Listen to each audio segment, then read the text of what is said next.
Saif Ali Khan family properties पाखापाखि 15,000 कोटी टंकार property Abika सरकार seize करदेवे। जो स्टे ऑर्डर थिला सेटा को लिफ्ट कराई। तो स्टोरी कौन ना गोटे आमर एनिमीज प्रॉपर्टी एक्ट होता 1968 एक्ट गोटे सेटा कौन कहूला ना जदि जो पैटिशन टाइम रे जदि किए इंडिया छाड़ी पाकिस्तान में रही गले तांकर ये जो प्रॉपर्टीज गरिका इंडिया रे रही जाइछि सेटा सरकार नहीं जिबे नेशनल इंटरेस्ट रे से सरकार से प्रॉपर्टी की यूज करदेवे। तो एथरे कौन है पटौदी फैमिली जे फास्ट नवाब थिले सी गोटे अफगानिस्तान गोटे ट्राइब रो रूलर थिले। जेतेबेले ब्रिटिश माने कौन करथिले मराठा मानक सहित सेकेंड एंग्लो वार चलथिला 1800 मसिया रे से अफगान रो जो तलाब खान से ब्रिटिश को साहाय्य करथिले। सेथि पई ब्रिटिश माने खुशी है कि तांको से पटौदी फैमिली जो स्टेट अबिका अछि सेटा पूरा देई देइथिले। तो से प्रॉपर्टी रही रही वैल्यूएशन एते टंका ही जाइछि।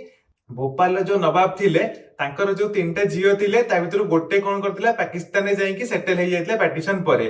तो सही प्रॉपर्टीज गरिका ही अबिका क्वेश्चन नेइछि जोटा कि पाखापाखि वैल्यूएशन 15,000 कोटी टंका। तो आपन कोन लागुछि ए सब जिंस सरकार नबा कथा ना नबा कथा नुहे?